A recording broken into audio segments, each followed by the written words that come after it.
अस्सलाम वालेकुम रहमतुल्लाहि व बरकातहू। अज़ीज़ दोस्तों, साथियों, जैसे कि मैंने पहले कहा था कि मैं नजम बाग के बारे में इंशाल्लाह पेपर्स आएंगे तो मैं बात करूंगा। मेरे हाथ में उदय दी दलवी एडवोकेट हाई कोर्ट का पेपर आ चुका है। 30 पेज का पेपर है जो इन्होंने नोटिस मारी थी। लीगल नोटिस है under section 51, 52, 52A, 53, 56 and 104A of the Waqf act 1995। इन्होंने नजम बाग ट्रस्ट को वक्फ ट्रस्ट के लिए इन्होंने नोटिस मारी। इस जगह की खास बात कुछ मैं आपको बता दूं, फिर बाकी की बात मुद्दे पे आता हूं मैं। ये जगह का जो साइज़ है ना, 3357.89 स्क्वायर मीटर्स अप्रॉक्स, लगभग ये 35,000 स्क्वायर फीट के ऊपर आता है। और ये 1945 रजिस्टर्ड है गैजेट के अंदर। किस चीज़ के लिए? प्योर एजुकेशनल पर्पस के लिए। इन्होंने 3.5 लाख रुपया किराए पे जगह ली पहले, फिर उन्होंने ख़रीदा। किस तरीके ख़रीदा? अच्छा, इसके कंप्लेनर हैं शोएब खतीब साहब, जो जुमा मस्जिद के ट्रस्टी हैं, चेयरमैन हैं। इन्होंने पहले नोटिस भेजा, नोटिस का जवाब नहीं आया तो उन्होंने उसको कोर्ट में केस रजिस्टर्ड किया। उसके बारे में नोटिस, जितने भी ट्रस्टीज हैं उनको नोटिस भी भेजी।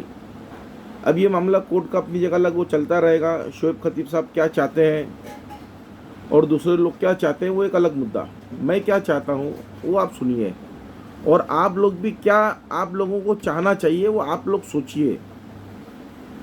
देखिए, इस वक्त स्कूलों की हालत, मुझे हमारे एक बहुत अजीज़ दोस्त हैं, मैं उनका नाम नहीं ले रहा, उन्होंने मुझे सुफाया कॉलेज का एक चार्ट भेजा। उनकी बच्ची सुफाया कॉलेज में पढ़ रही है, शायद फर्स्ट ईयर में है। उन्होंने एक चार्ट भेजा जिस पे सूर्य नमस्कार, मतलब एक्सरसाइज वगैरह वहाँ पे कंपलसरी है, जिसमें सूर्य नमस्कार करना कंपलसरी है, आपको जाना पड़ेगा। और सूर्य नमस्कार किसको कहते हैं आप गूगल पे चेक करिएगा, आपको मालूम पड़ जाएगा। मैं मुसलमान की नज़र से बता रहा हूँ, आप सिर्फ वो नज़र से देखिए और वो सोचिए। और ये क्योंकि मुद्दा मुसलमानों का, इसलिए मैं कह रहा हूँ आपको वक्फ बोर्ड का। प्लस अब जिस तरह मैं साउथ मुंबई में रहता हूँ, हमारे साउथ मुंबई में बहुत सारी कॉन्वेंट स्कूलें हैं, गर्ल्स स्कूलें हैं। आदमी प्रिफर करता है अपनी लड़की को गर्ल्स स्कूल में डालने के लिए। गर्ल्स स्कूल की एक बात है, जो उनके यूनिफॉर्म का जो मेथड है, जाहिर सी बात है उनको आपने एक्सेप्ट किया तभी आपने अपने बच्चों को कपड़ा ऐसा पहना के भेजा। इसके अंदर उसका यूनिफॉर्म जो है वो घुटनों तक के है। नीचे मैं वो सब जुमले बोलने की मेरी हिम्मत नहीं होती है। मजबूरी में आप लोग भेज रहे हैं पढ़ने के लिए। डोनेशंस कितने देते हैं ये आप लोग जानते हैं। आप सोचिए कि लगभग 3,500 स्क्वायर मीटर, मतलब 35,000 स्क्वायर मीटर का प्लॉट है जो रजिस्टर्ड है वक्फ के अंदर, के सिर्फ एजुकेशनल पर्पस के लिए ही यूज़ होना है। ऐसे बहुत सारी मिसालें आपको मिल जाएगी। हमारे इलाके की नागपाड़ा स्कूल है जिसका स्टैंडर्ड दिन ब दिन गिरता जा रहा है। बहुत सारी स्कूलें हैं ऐसी।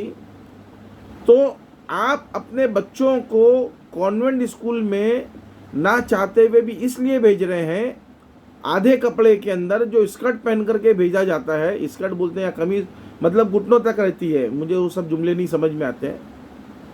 मतलब आप नहीं चाहते हैं लेकिन मजबूर हैं, आप पढ़ाना भी चाहते हैं बच्चों को, तो आप अपनी नस्ल का नुकसान किस तरह कर रहे हैं पता है? जब इस तरह कालाबाजारी आपके सामने हो रही है और आप उसके ऊपर आवाज़ नहीं उठा रहे। अरे मैं मुंबा देवी के अंदर 186 मुंबा देवी के अंदर, अब तो मैं नाम भी नहीं लूँगा भाई एमएलए साहब का, लोग मुझे डरा भी रहे हैं, कानूनी कार्रवाई की भी धमकी आ रही है। मैं नहीं नाम लेता कि किसका हाथ है क्या नहीं, वो अब आप खुद सोचिए।